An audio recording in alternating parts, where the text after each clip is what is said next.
The magic world of turmeric.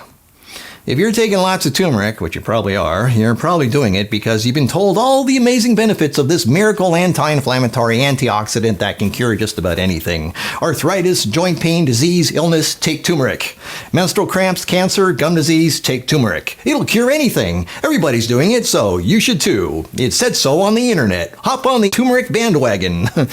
I've listed the benefits of turmeric in my free food and medicine edible plant guide, which you should have read, and I don't know if you have or not, but yes, it has numerous great medicinal properties, and there are times when taking it would definitely be beneficial. It's powerful stuff, but it's not a magic cure-all blanket miracle pill that you should just blindly take every day thinking it will cure anything that's wrong with you. Chocolate eclair and cheesecake? No problem. I take turmeric.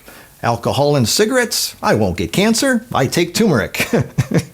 Turmeric is not a magic fix-all to fix all your bad habits. It will not cure you of anything if you keep doing what's bad for you. You can't try to put out fire with water if you keep pouring gasoline on the fire at the same time. I've said this before.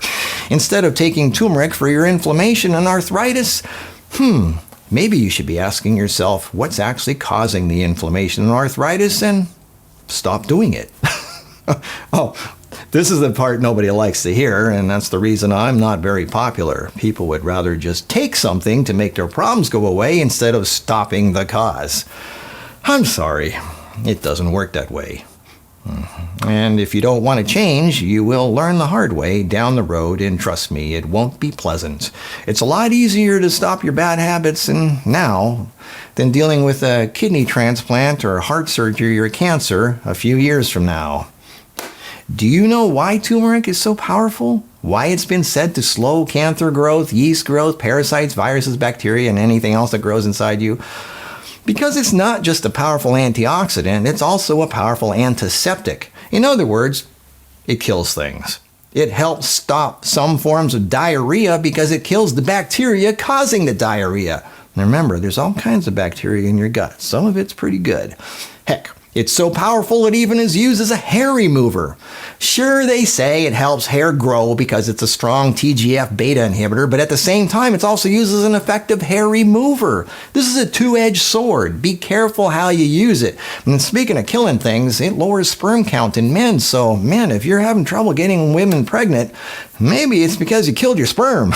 And definitely do not take this if you're pregnant or breastfeeding. Turmeric can really help many things if taken correctly. Remember, the only difference between medicine and poison is the dosage, right? Now, there are lots of benefits. But remember, like a knife or sword, you can't just blindly swing this thing around at everything in sight. It's powerful because it kills things. It inhibits tumor necrosis factor, TNF, for example, so HIV can't replicate in T cells.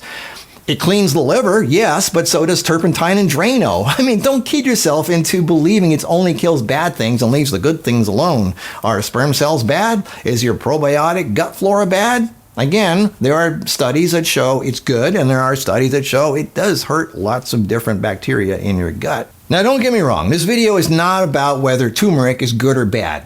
This video is about why you are taking turmeric in the first place. It's a strong antiseptic. Do you really think you should be swallowing antiseptic every day? That's not the answer. Why do most people take it? Well, one reason is inflammation. What is inflammation? It's a bunch of police closing off an area because there's a battle going on and emergency crews are rushing to the area. And if there's any damage being done, then the body also calls in construction crews to fix the damage. You like my metaphor? So what happens when emergency crews close off a part of town? Traffic backs up for miles, people get pissed, tempers flare, and things heat up and everything gets red, right? Just like on your body. So what do? You take stuff to reduce the inflammation. So now you're wiping out the police and the emergency crews and the construction crews because you don't like the pain and the inconvenience. That doesn't fix the problem. In fact, it usually makes things worse. The answer isn't to wipe out the emergency crews. The answer is to stop feeding the problem. The only way you're going to stop inflammation is to stop putting things in your body that cause inflammation. No magic stuff is going to stop that. You can postpone the inevitable, but you can't stop it.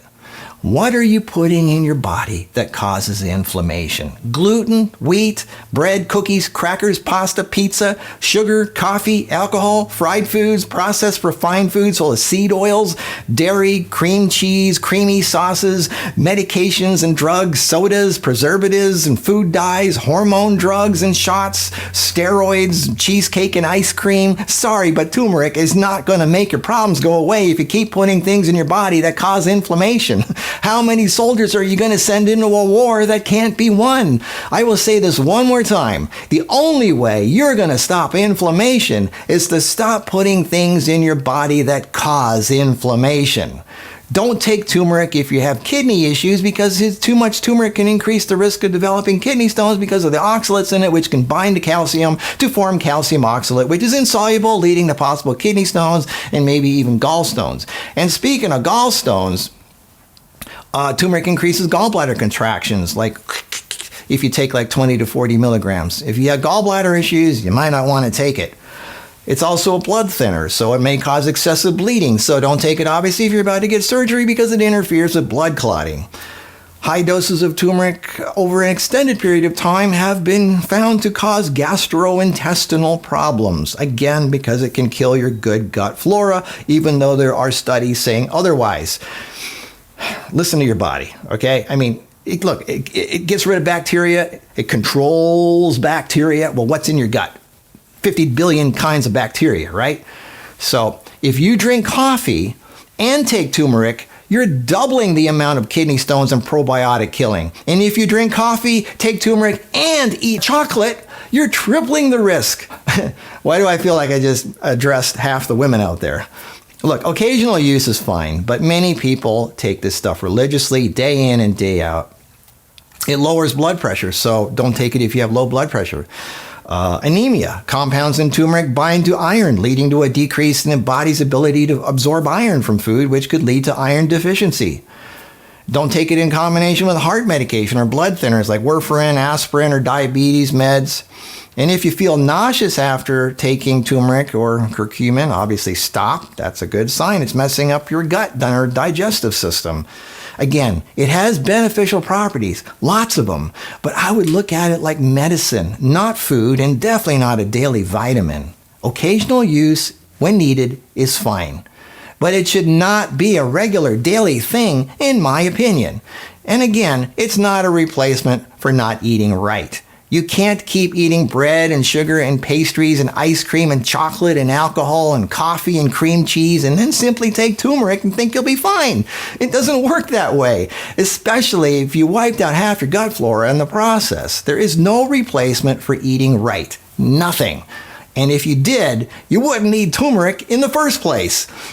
If you're going to use something every day that's in the turmeric family that's safer, I suggest ginger. That's what I use. Go get your curry once a week at the Thai restaurant. That's fine. But for the rest of the week, I suggest ginger. Do what you want. This is just what I do. My views are not always popular because it's not the trendy, fun thing everyone else is promoting. I don't even think turmeric tastes good. So what do people do? They mix it with honey or some other highly concentrated sugar that feeds bacteria and cancer, which I think is kind of funny and ironic if you think about it. Look, do whatever you want, but no matter what you do, always try to step back and look at things from a voice of reason, not popular trends. Just because you read something on the internet doesn't mean it's true for you. Listen to your body. Really pay close attention anytime you put something in your mouth. See how you feel afterwards. How did that bread or that cheese or that alcohol or that sugar really make you feel? Was it really the turmeric that made you feel better, or was it the green juice you put it in? Why do you need it in the first place? Why do you have inflammation? Stop trying to hide it and just stop doing what caused it in the first place. Do you have the strength to stop doing what's bad for you? If you do, I want to hear your story, and I will share it with the world. Your future is the result of your choices today. Stop trying to put out fires and start learning how to not start fires in the first place. Please open your ears and your mind and let this percolate into your heart. I want you to be free of pain, and I want you to know what it feels like to be fully alive. I'll see you in the next video.